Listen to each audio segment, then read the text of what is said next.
Já, ég beðst afsökunar á því ég ekki mjög raddsterk í dag, ég vonið heyri samt aðeins í mér.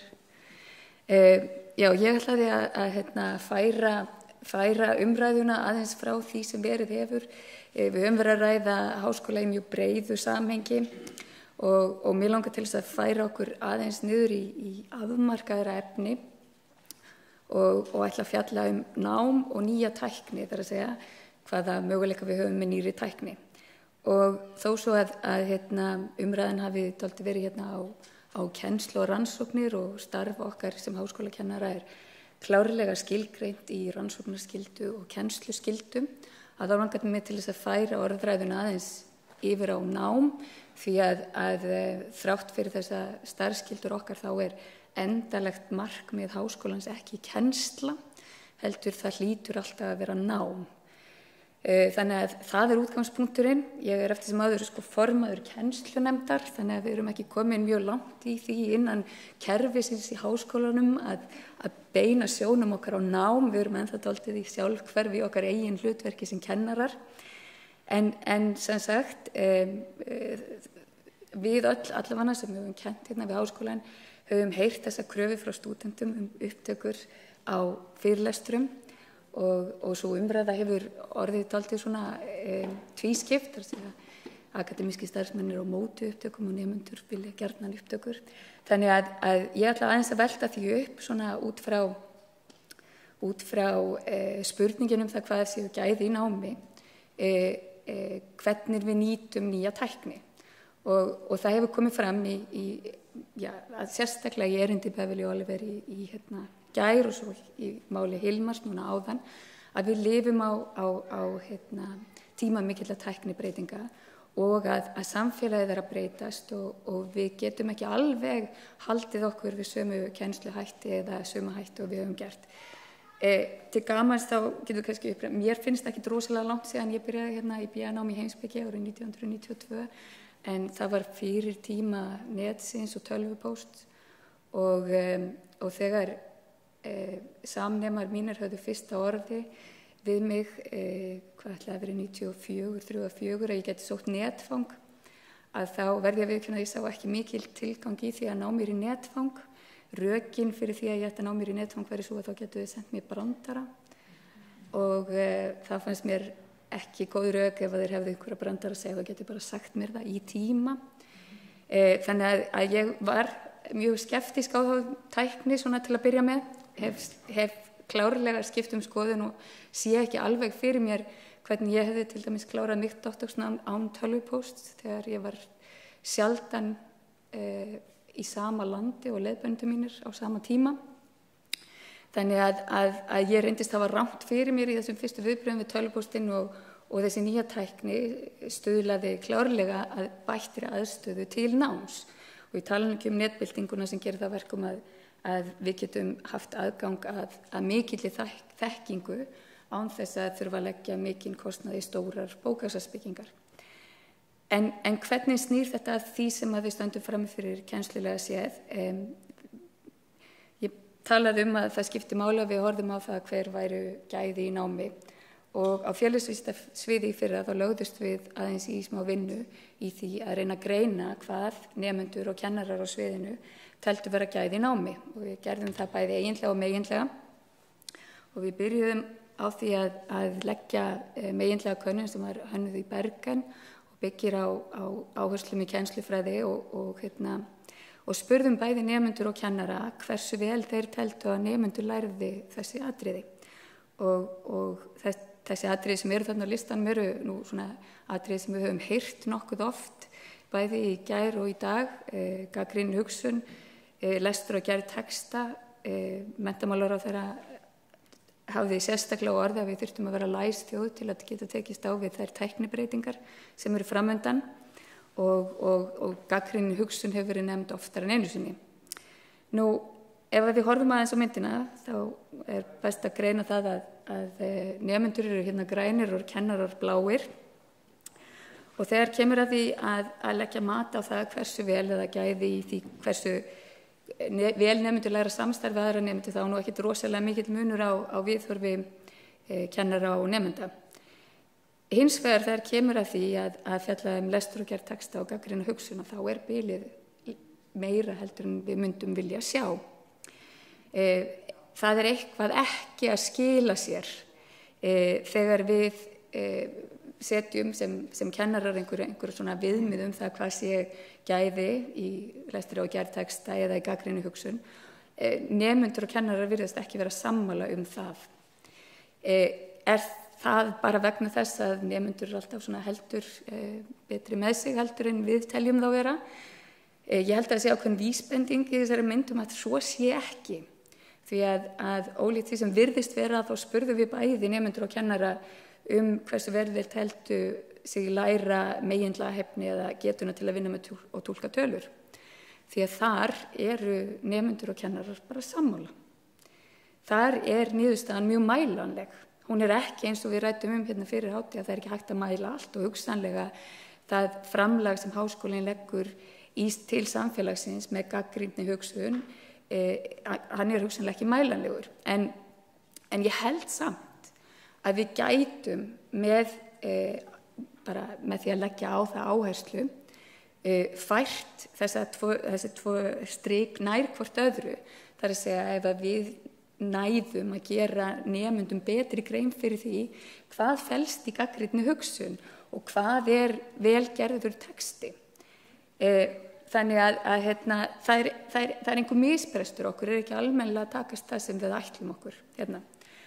Og við spurðum líka kennsluna, þó ég ætlaði ekki að tala kennsluna, þá spurðum við þessi tvö atriði sem að ég tel að séu lykill að því að við minnkum þetta bil, að við þjálfum nemendur okkur betur í gagnrýni hugsun og það við spurðum hversu mikið kennarar og nemendur teldu að kennarar í tímum hvettu nemendur til þess að spyrja spurninga og hversu vel kennarar blönduðu kenningum og raunhæfum verkefnum inn í kennsluna.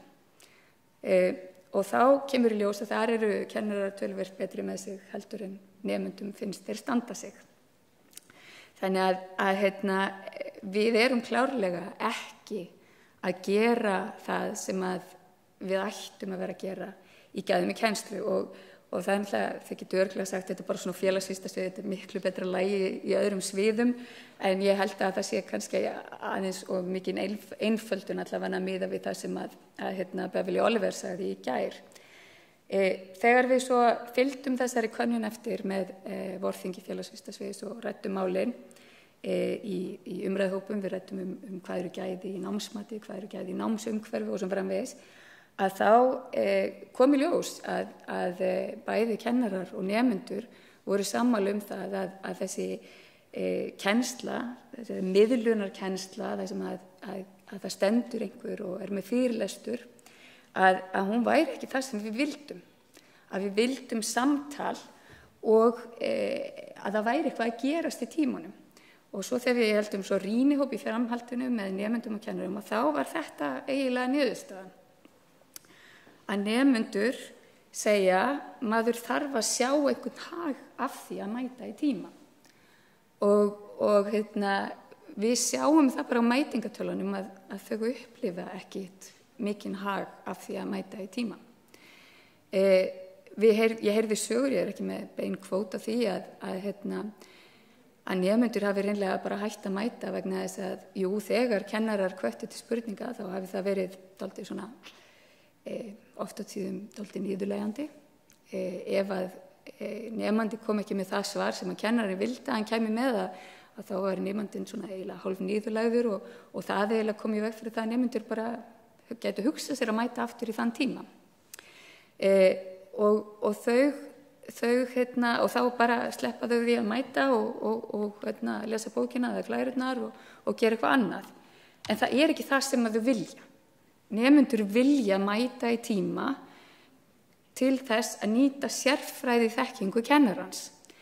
Eins og þessi nemandi segir, af því að ég meina, annars gætur alltaf eins bara keypt bókina, lesið heima hjá þér og búið. En ég meina, þú ert í háskólanámi, ekki bara til þess að lesa bókina, heldur til þess að lesa bókina og nota síðan kennaran til viðbótar. Og við erum ekki í því mæli sem við þyrftum að vera í dag að bjóða upp á þetta samtal þar sem nemendur upplifa það að þau geti nýtt sérfræðiþekkingu kennarans til viðbótar við lesefnið. Þannig að þau vilja endurgjöfina, raunhæfi verkefnin sem að eru það sem við höfum, þau tæki sem við höfum til þess að þjálfa gagnrýna hugsun. Og þá spyr ég, ef að það ekki framtíð í þessu fyrirlestraformi, þar sem kennarinn í samkvæmt nemendum stendur og les af glærum sem eru endurtekning á kennslubókinni, þá einhver framtíð í upptökum af fyrirlestrum? Og ég hef verið mjög gagnrýnin á þetta mál og ég hallast af því að það sem Hilma nefndi hérna áðan með 1,5 sé ein ástæða fyrir því að það krafa á upptökur á fyrirlestrum, að því að ef það ekki tímaðins virði að sitja undir fyrirlestrinum þá þá allavega heldur skárra að hlusta á hana á örlítið meiri hraða. Þannig að þú sparar þá einhver 25% af tímanum og þú getur gert það þegar þér hendar. Þannig að jú, það eru ákveðin rök fyrir því að taka upp fyrirlestra.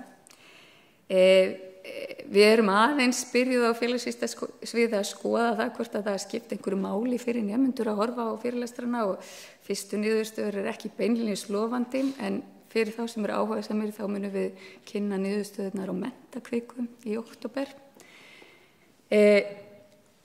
Þannig að ég held að þegar við stöndum frammi fyrir spurningunni nám til framtíðar, að þá stöndum við frammi fyrir miklu stærri spurningu heldur en bara þeirri, hvernig nýtum við nýja tækni.